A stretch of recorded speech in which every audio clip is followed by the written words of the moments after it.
This is Dave Marcus, New York correspondent for The Federalist. I'm joined today by Brown University Professor of Social Sciences and Economics, Glenn Loury. He is also the host of the Glenn Show podcast, which if you haven't been watching it, you absolutely need to. The discourse that he's been having of late with Columbia University's John McWhorter is just sort of indispensable at the moment. So when you're done watching this, hop over and watch some of that. Professor Loury, thank you so much for being on the Federalist Radio Hour. Thanks, Dave. Thanks for the intro. Okay. I want to start off by asking you about a letter that you wrote to your employers at Brown University recently that was published in City Journal. Just to give our listeners a little bit of background on this, the university administrators had sent out a letter in the wake of George Floyd's killing and the subsequent protests, in which it was kind of a boilerplate, woke, progressive. It sort of hit all the shibboleths about structural racism and historical racism and everything that you would expect. And you wrote a rather, I won't say angry, but a pretty severe letter back to them, really saying that they didn't speak for you, which they were purporting to speak for everybody at Brown. Can you just tell us, what were some of the claims that they were making as sort of incontrovertible facts about our society and race and all of these things that you either disagreed with or objected to? Well, first, let me just say the letter that I wrote was to a friend, and I then shared it with the public at City Journal. It wasn't to the, I see. Response back to the president. The letter our president, Christina Paxson, sent out, that was signed by all of the top administrators, basically took the, if you will, Black Lives Matter line on what's going on in America. So it was about white supremacy. It was about 400 years. We've been here before. Perhaps we've never left. Systematic anti-Black racism hounds every Black person in the country every moment of every day. This is literally what was being said. The event in Minneapolis was taken to be emblematic of a string of events in which the rights of African Americans were being abused. And it was a political letter. It was a faddish, what, as it were, a woke spokesperson would be expected to say letter. And I thought, if the president of the university had merely wanted to share her opinions and personal reactions to these events and had taken the privilege of her office to do so, that would have been one thing. I could agree or disagree with those views. But this was an official statement of the university. It was signed by the fellow who manages the university's investment portfolio, by the vice president for institutional diversity and inclusion, by the dean of the faculty, the dean of the School of Public Health. It was signed by the university's general counsel. And it, in effect, pronounced a policy for the university with respect to these events.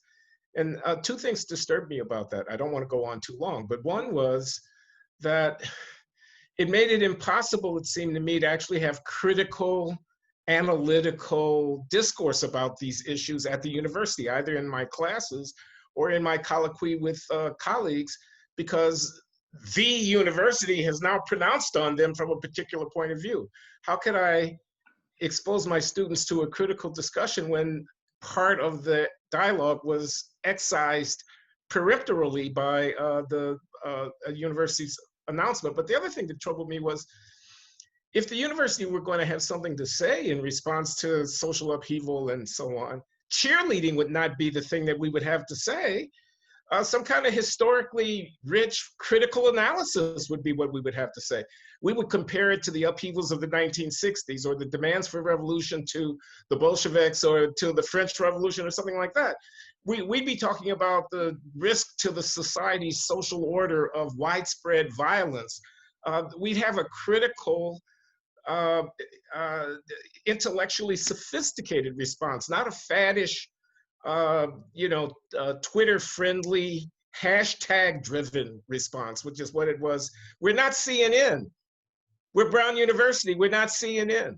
That was kind of my reaction to the whole thing. It cheapened I mean this with respect to all the parties concerned, but it cheapened the currency of what we do at the university. It made us into pop culture, political fanboys here, So, rather than serious people. to that point, one thing that struck me about your letter was that you seemed almost as exercised by the style as you were by the content, which as a columnist I appreciate because yeah, I'm a great devotee of style within the English language. And one of the very first things you said is that it read like a manifesto that had been written by committee.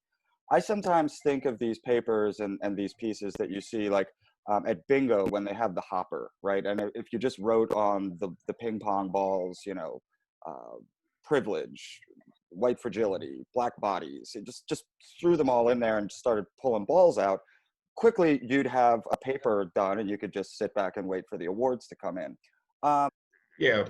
these words that are used that often seem to smack of Orwellian newspeak.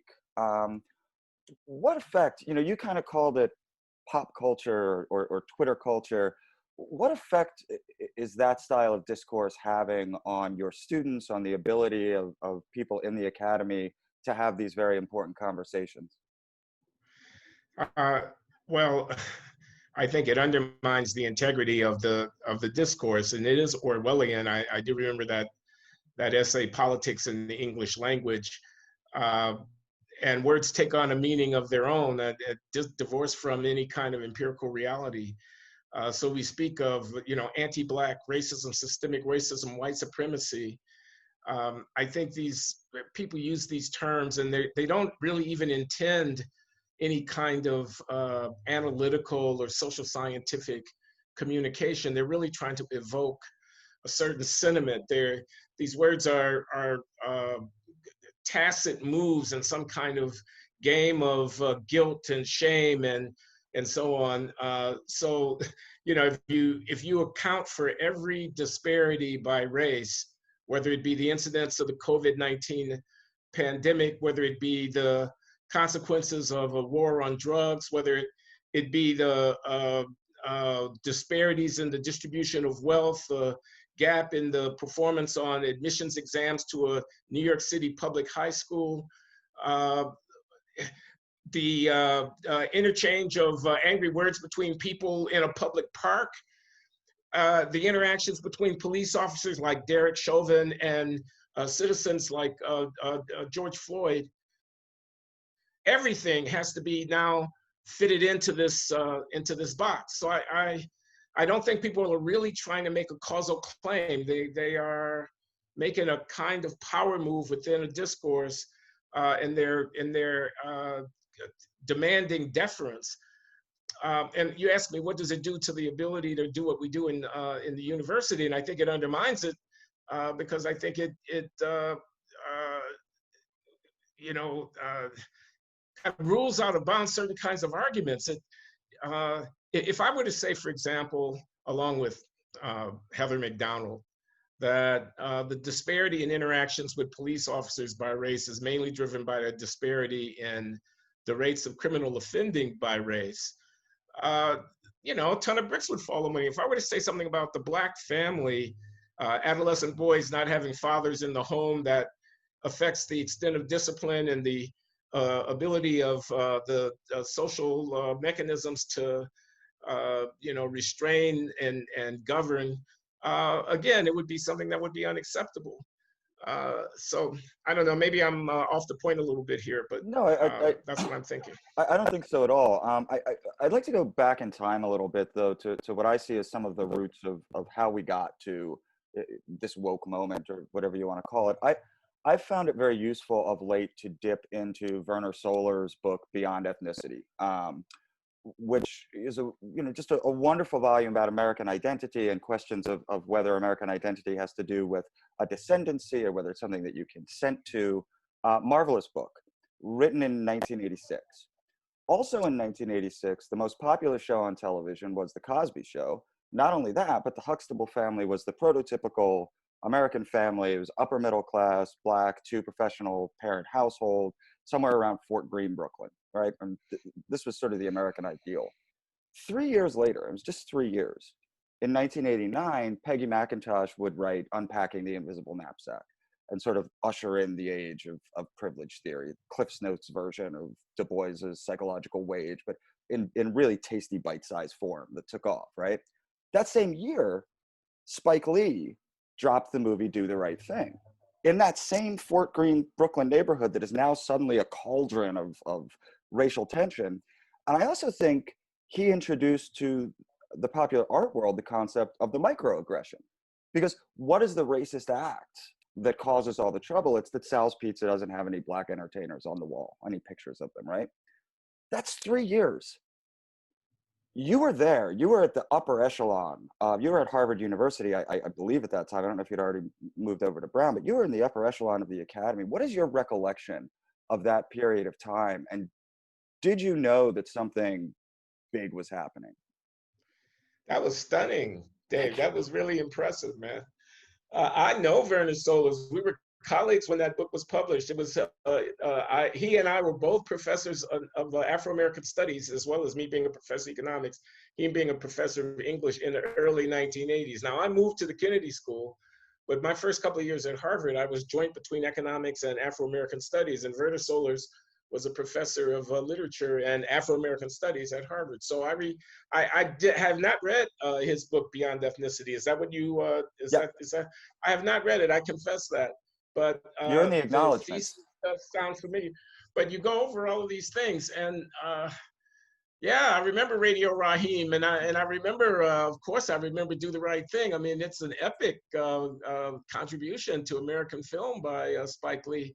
And yeah, that was a time. That was, if I'm not mistaken, I don't know what was going on in New York City. Wasn't some Al Sharpton mischief going on? Wasn't Tom Wolfe writing Bonfire of the Vanities in these years and stuff like that? So Bensonhurst or something. I mean, am I remember Crown Heights, something, man. David Dinkins was mayor of New York City, and then Giuliani came along a little bit after that. So yeah, you're right. I was on the scene. But I would need some time to think about trying to connect that passage to what's going on right now. I'm not sure. I'm not sure what links I would make there. But yeah, I do remember those years very well. Is there a point though where you feel like this became dominant? This sort of new language, this wokeness, the cancel culture. Would you say it's a creature of the past 10 years? My background's in theater, right? But before journalism, I spent about 15 years in the New York theater scene.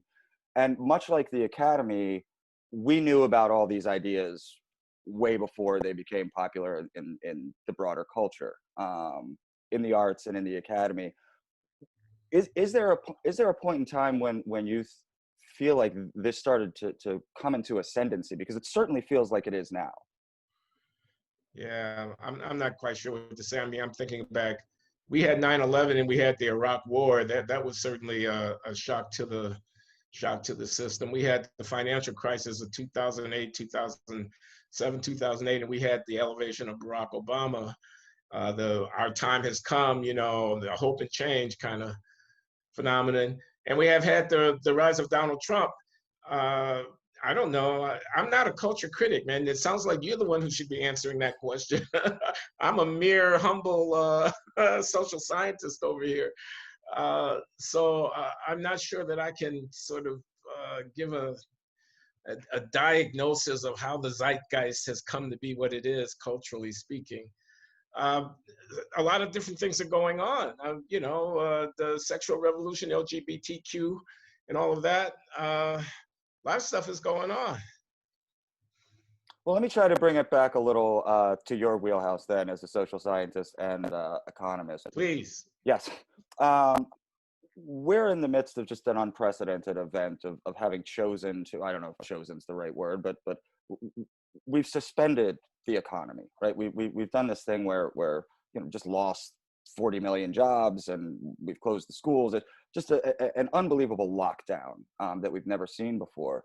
As someone who's both a social scientist and an economist, what have you been paying attention to as you look at this almost like an unparalleled experiment? What are you keeping an eye on in terms of the impact this is going to have on our economy and our society?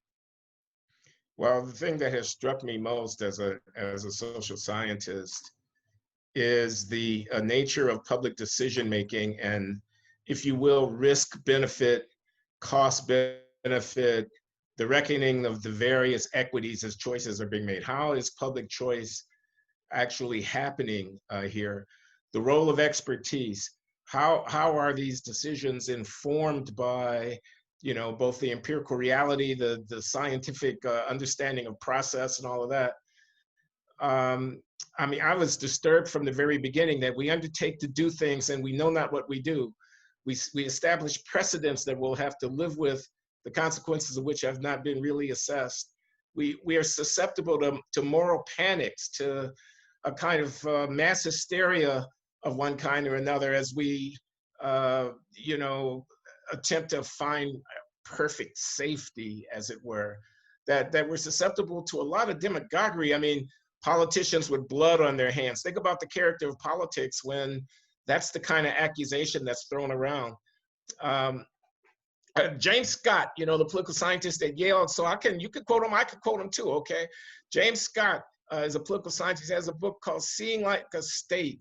Seeing Like a State is an analysis of how bureaucratic routinization can hem in and limit and shape in ways that are not fully anticipated the development of social order, because states we have to have a census. Everybody has to have an ID number. We got to know how to arrest people if we need to arrest them, how to tax people if we need to tax them.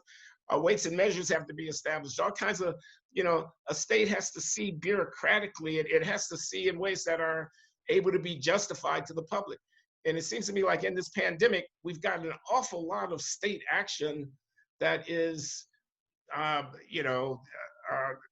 only loosely related to anything that's actually a bottom line. And that's largely driven by image management, by desire to cover my ass, by not wanting to stick out from the herd if everybody else is doing a particular thing. So I'm moved by, as you say, we shut down the economy. And the question of how do you decide the trade-off? It's not as if any course of action does not come with consequences and costs. How do you measure the cost? Even if you only were to measure the cost in terms of human lives, there would still be equities to be balanced against one another as you decide open up, shut down, because shutting down also has costs in terms of human lives. But whose life? And so on. So again, I'm not sure if I'm responding to you or not. You are. My sense is that we're taking on very large costs with huge consequences without having a really good grasp at all of whether or not it's a rational thing to do. And then it becomes so politicized that to even enter into a measurement of the balancing of equities becomes itself an unacceptable or an irresponsible thing. And that's why I say this mass hysteria, this search for perfect safety, this Trump argument that, not Trump the person, yeah, the Trump card kind of argument, that we can't open up the schools because teachers might be endangered. We can't rekindle business. We have to be prepared to shut down again. That was in the New York Times op-ed page just this morning. The argument was we need another massive universal shutdown for a number of weeks in order to finally stifle and kill the virus. So, are you surprised? Because look, we all noticed this as well, right? Especially within the sort of conservative journalism world, we were very careful early on. Everybody was, because we didn't know what this was. There was a real responsibility. There was a certain point, though, when it became clear that legitimate competing interests, as you say, were simply not allowed to be spoken of, or you were killing grandma or something. Are you surprised at how easily the American public went along with this? It seems like this has been consented to far more than it has been enforced. It has been consented to.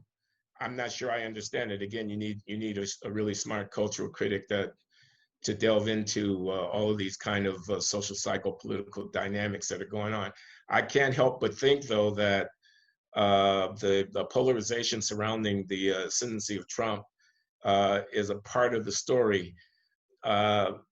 if Trump is for it, you have to be against it. I mean, that's just, the way it is. Not that Trump is cannot be wrong. Obviously, he can be, and I don't know that he's handled this as particularly well if we were to delve into that. But it seems to me that there's a kind of the partisan, divisive atmosphere that's going on. It kind of poisons any kind of discussion. It's very hard to decouple. Trump wants to open the schools. Okay, Trump wants to open the schools. It seems to me that there's a certain cast of mind that will be against opening the schools no matter what, simply for that reason. It looks like a hard problem to me. It doesn't look like an easy problem at all. I get the idea of wanting to, he wants to see college football come back. Again, tough call. I'm not sure exactly how to think about it, but I know that if it were going to benefit him, there's an election coming. I mean, the whole kind of all the cards are on the table here. So I don't know if I can trust anything that I read in the media. Yeah, it's not we're in a bad place here, it seems to me, socially, in terms of rational, effective public decision making.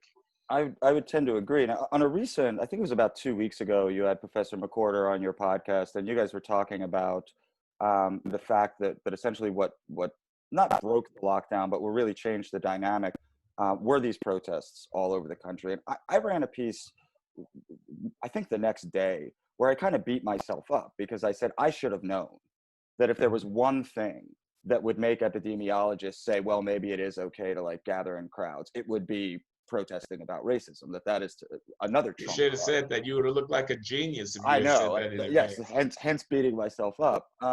So Professor McWhorter had a lot to say in that conversation about that.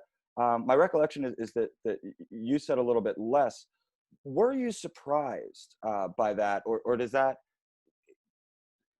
that shock you, or what was your reaction when all of a sudden you have these experts saying, well, maybe this is okay? These are the public health experts that have urged us on the basis of models of the projections of hundreds of thousands of millions of people are going to be killed, that we had to shut down everything, okay? These were the very same people that said, follow the science, follow the science, follow the science, who decided to declare that racism was also a public health threat. And therefore, if you were out protesting against racism with the prospect that you might reduce anti-Black racism, you were contributing to public health to the extent that it was worth taking a chance of spreading the virus. Now, if that's not a paper-thin, transparent, tendentious, self-serving, politically biased argument, I don't know what is. If that doesn't discredit the authority of quote-unquote science to run my life in a democracy where we get to decide as the people how to govern ourselves, we didn't defer to a bunch of experts. And if they were absolutely unbiased and unpolitically tainted experts, that would be bad enough. That would already be bad enough, because experts don't get to make decisions in a democracy. The people do, informed by experts. Experts should be on tap, not on top. They should be on tap to the people, not on top of our lives. So even if they were unbiased, it would be bad enough to defer to quote unquote the experts. But then it turns out that the experts have an agenda. The experts have their own program. Their expertise is not simply coming from Olympus. Their expertise is a part of the political contested mix all along. They're on one side of the argument, it turns out. And that is very dispiriting. That's too bad to know, but it's true. So there's now estimates that the United States may have lost upwards of 100,000 small businesses. The restaurant industry in New York is just completely decimated, all over the country, just unbelievable economic loss. Speaking as an economist, how long do you think it's going to take to come back? And do we ever come back? Is that something you can really come back from? And if so, how? I want to say we kind of come back fits and starts, but not the same. I want to say that this is not the last pathogen that's going to, set itself loose in the world. this is going to happen again. It happened 15, 20 years ago. It happened 40 years ago. It happened 100 years ago. It's going to happen again. We can't respond to the advent of a pathogen of this sort in the way that we're responding every time. That's not any way to live. So we're going to have to figure out another way of doing this. Can we come back? Well, I mean, I think a number of things. I think it's, you know, we want to save every business. That's the instinct that you have. Let me simply observe that in normal times, without any intervening catastrophe, some big chunk of small businesses would go under anyway.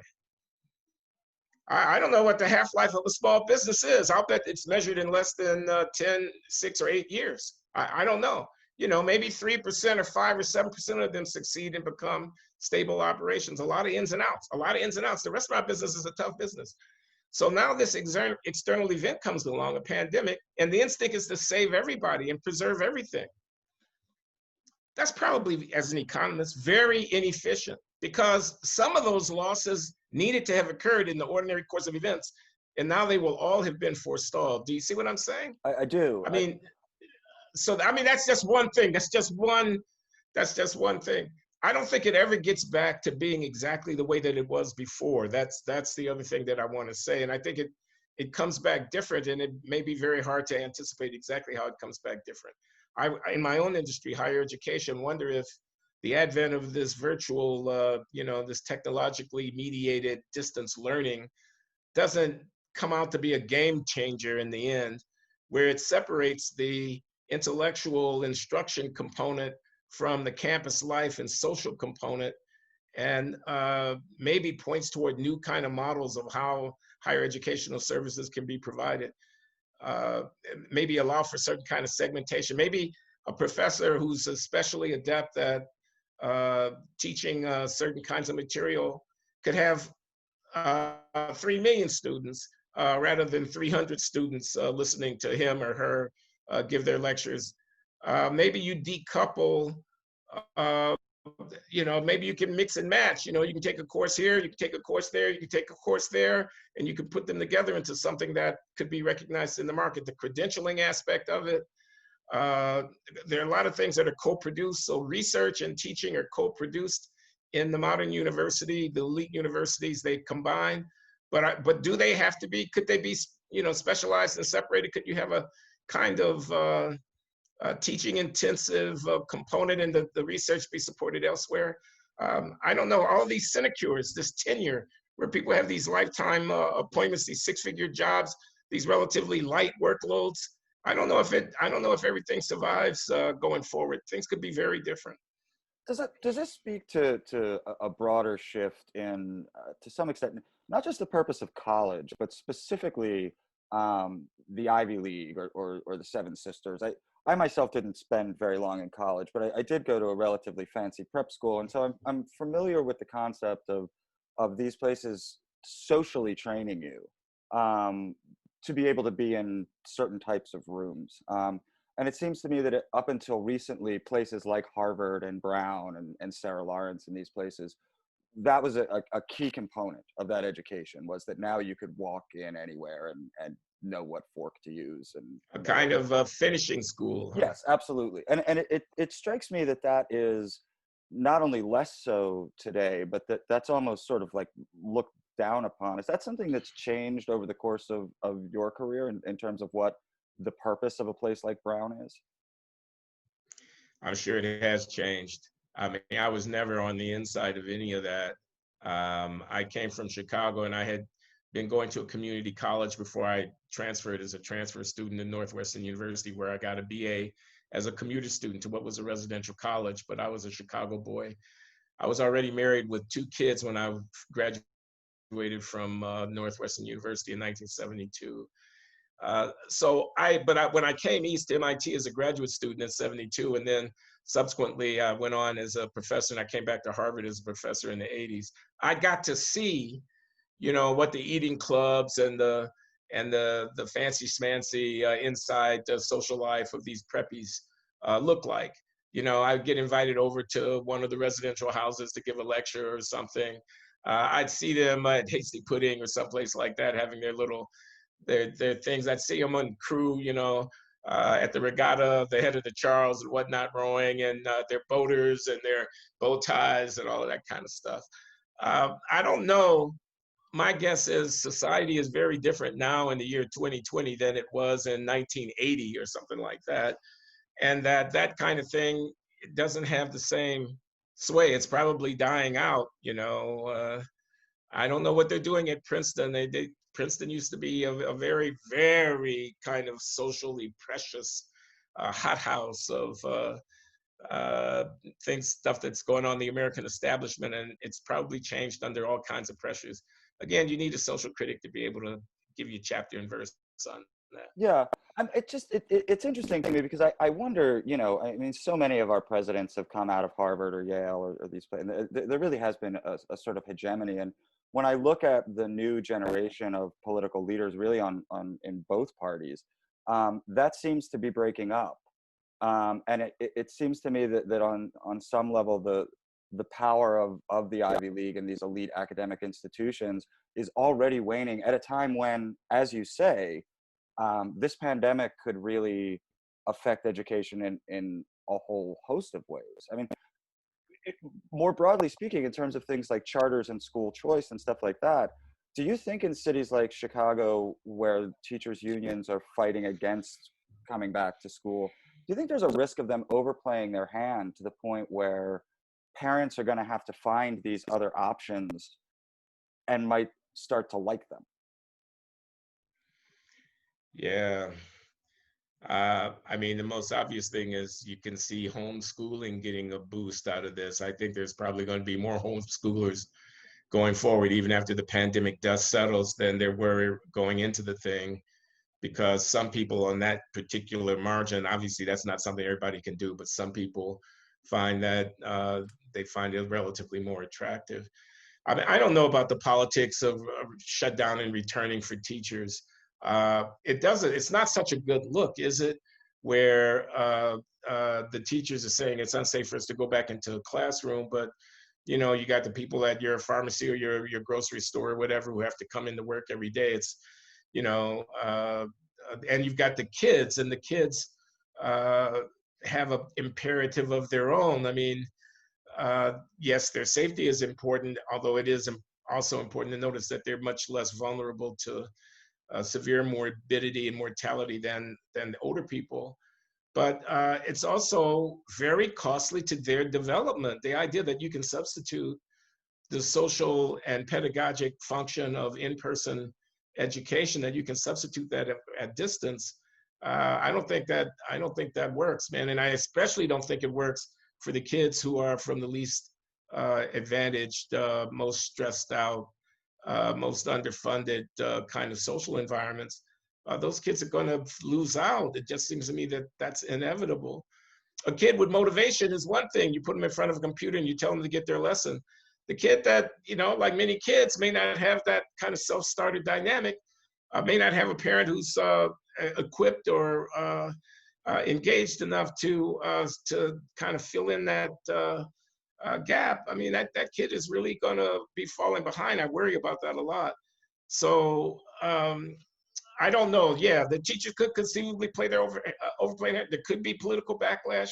You could come out of this with much less sympathy at the median voter for the interest of teachers who didn't think well enough to want to get back into the classroom with their kids. I don't know what these parents do about daycare when they have to work themselves and the children don't have any supervision at home. It's a very tough problem. So I have one last question for you before I let you go. I want to know your thoughts about these stimulus checks that we all got, and it looks like maybe we're going to get another one. I guess we don't know yet, but it seems likely that whatever the Congress comes up with, there'll be something along those lines. What's your basic take on this idea that everybody, regardless of means, gets $1,200? Did you find that to be an effective remedy for what was going on? And are you worried that that kind of thing is going to continue even after the pandemic? It's one of those things where like I said, once you start doing it, it's hard to stop. And it's very difficult to have a rational discussion about the various costs and benefits of doing so. I think in the short run, where people are immediately in this vice of, they're being laid off and the employers can't afford to carry them.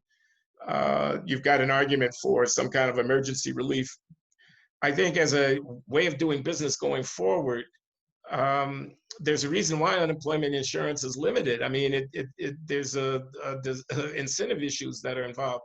And again, it's these arguments are demagogic. If I say that I don't want to pay a person to sit at home because if I make my reimbursement to them, my underwriting of them too generous, they won't have an incentive to take a step in their own behalf.